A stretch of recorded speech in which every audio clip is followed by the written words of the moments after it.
first thing off out of the chute today is we're not going to stop at the well field. That's a stop we do on about 95% of our tours, but because we have some serious time constraints, we're going to skip the well field. So I'll talk about the well field, I'll talk about groundwater, but we've already blown by that stop, so we don't have time to stop at the well field.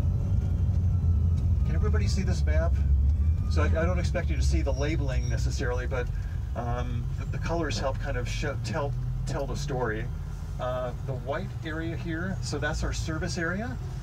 So that's a combination of our direct sales or retail sales within the city of Portland and what we call the wholesale customers. It's about a 60-40 split. 60% of our customers are in the city limits, 40% are in the outlying water districts. We serve a population of 935,000 people currently. We have two sources. Those are shown in green. The Bull Run watershed is shown on the right side here. It's kind of kidney-shaped boundary, and that's the water supply drainage. That's 102 square miles in area. The black line that's around the Bull Run watershed boundary, that's the closure area. So that's 147 square miles. All of that area is closed to public entry, so there's no hiking, no fishing, no camping, just no public entry in general. So just to put it in context, the city of Portland city limits is 145 square miles. So we have an equivalent area to the city of Portland city limits that is completely closed to the public, which is pretty remarkable in this day and age. So by virtue of that, we are what's called an unfiltered water system. So almost all systems this size have a filtration plant, a very high-tech plant, either like a sand filter or a membrane filter, to be able to filter out pollutants. Because our water is so clean and so pure, we don't need and we don't require filtration. All we do is we disinfect the water and we add sodium hydroxide to raise the pH. And so we add chlorine. It was called the headworks. So that's been our diversion point ever since water first flowed to town January 2nd, 1895. Wow. And then about 10 miles down the road, down the pipeline, we add ammonia. So why do we do that? So if you only disinfected your water supply with chlorine, the chlorine would tend to dissipate in tanks and in reservoirs and in the plumbing system. But if you add ammonia to bind with the chlorine, it forms a molecule called a chloramine, and it helps tie up the chlorine for a much longer period of time. We're required by state rules to maintain what's called a certain residual or certain concentration of chlorine throughout the distribution system. And so in order to do that, we need to add the ammonia to bind with the chlorine.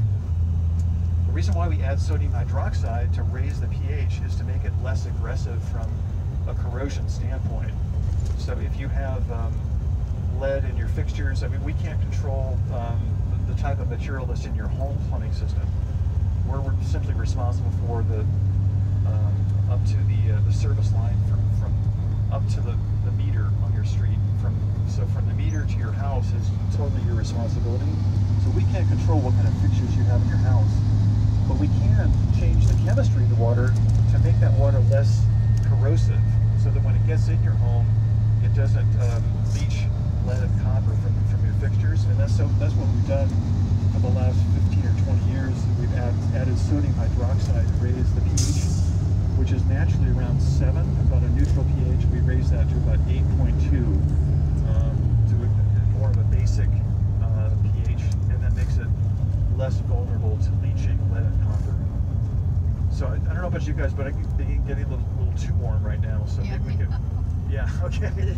So we can turn the AC back on. It's kind of a hard balance to work here. It seems like we're either too hot or too cold. So that's something again that I need your participation on. But any questions so far? How am I doing? Yeah, question. What are the parts of the Oh yeah. So the question, what are the parts of the tour are we skipping? You know, we'll have to kind of play that by ear, so we'll have to kind of see how we're doing. We almost always take people inside the concrete dam. There's a tunnel that we can walk inside the dam. So that takes a little extra time. If we're running behind schedule, we might have to cut that out of the tour agenda. But we'll see if we can stay really on a tight schedule and do almost all the things that we normally do.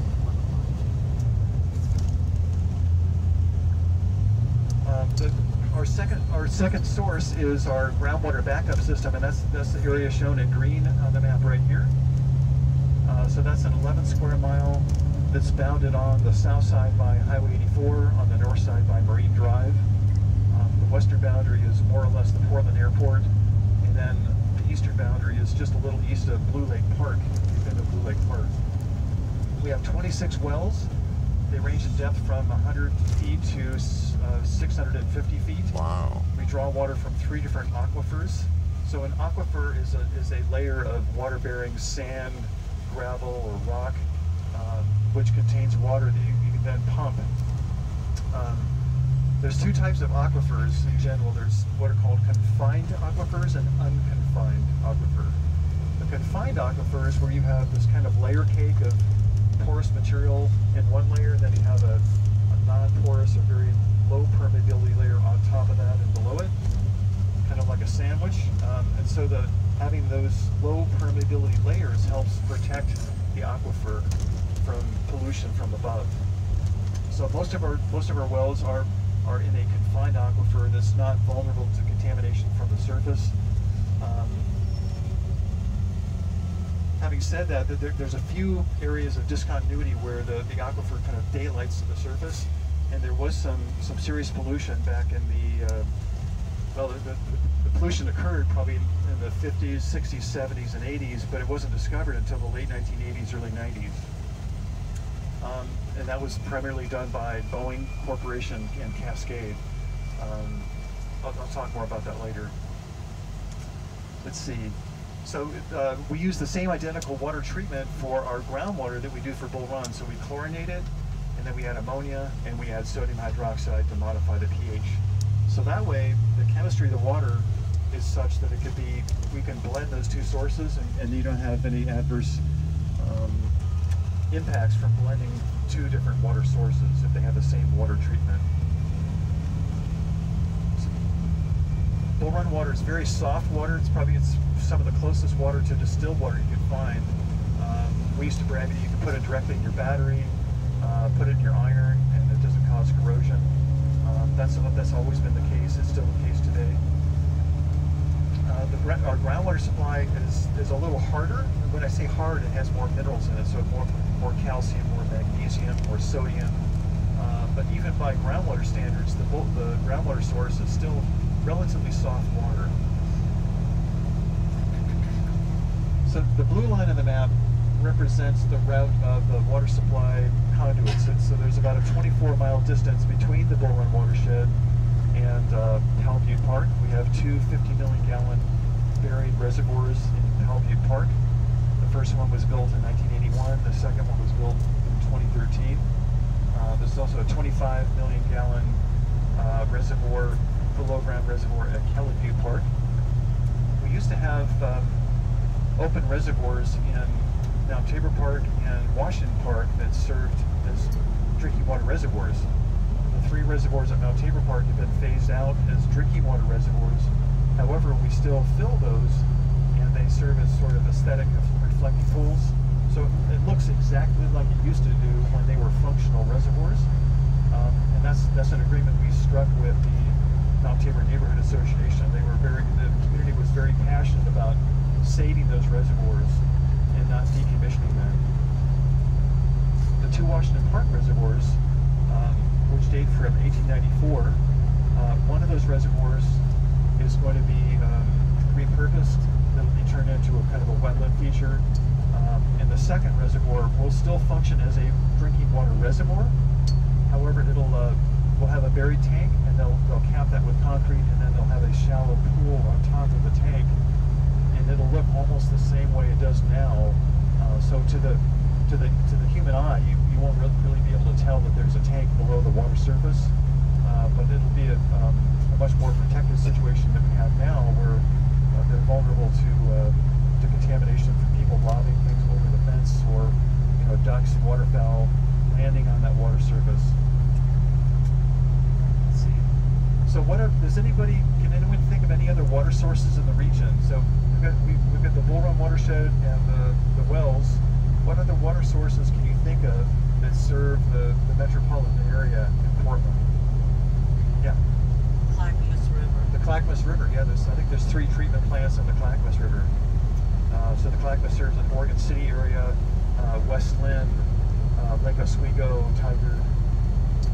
What other sources do we have in the area? Are they pulling water out of the Willamette River at Yeah, so the Wilsonville? I Willamette think. River, yes. So there's a treatment plant in the Willamette River, and the city of Wilsonville supplies Sherwood with water from the Willamette. And they're doing Lake Oswego too, right? They're just doing I think it's the pipe to Lake Oswego. No, Lake Oswego gets their water from the Clackamas River. Oh, okay. Yeah. One of our largest wholesale customers, which is called the Tualatin Valley Water District, they serve large parts of unincorporated Washington County. They have announced that they plan to go to the Willamette River as their primary source by the year 2025. Okay. So we talked about there's the Willamette, there's the Clackamas. So large parts of Washington County are served by the Tualatin River and the Trask River. The Trask River is a coastal river that flows westerly to the ocean. However, that's dammed up, and they pipe the water back into the valley and combine it with water from the Tualatin River. That's one of the major sources of a utility called the Joint Water Commission, or JWC. So those are the main sources. And then City of Gresham, they have wells out here. Our wells in the Columbia South Shore area. Rockwood Water District, they have their own groundwater wells. Tualatin Valley Water District they have some wells. So it's really kind of a blend of sources. There was a lot of talk in the mid-1990s about building a 3rd large dam in the Bull Run to make the community even more dependent on the Bull Run watershed. When people thought about that a little more carefully, they thought that's putting all of your eggs in one basket. So if there was some kind of a major seismic event, the other wholesale districts did not want to be overly dependent on the city of Portland and the Bull Run for their water supply. So, in a sense, that makes perfect logic. You want to have a diversity of sources so that if something happens to one of those sources, you have some backups. You have ways to share water.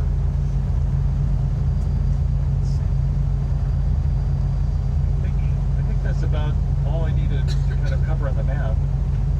I'll just say just a few more things about when we say the Bull Run. It could mean one of 3 geographic contexts. It could mean the water supply drainage, which is the area shown in green. It could mean the closure area, so the area shown in black. If you're a fisheries biologist and you think in terms of the entire drainage basin, the Bull Run River Basin extends all the way down to the Sandy River confluence. So that's about 135 square miles. So you have to be a little more specific when you say the Bull Run watershed. You have to explain to people whether you're talking about the water supply drainage, the hydrographic drainage to its mouth, or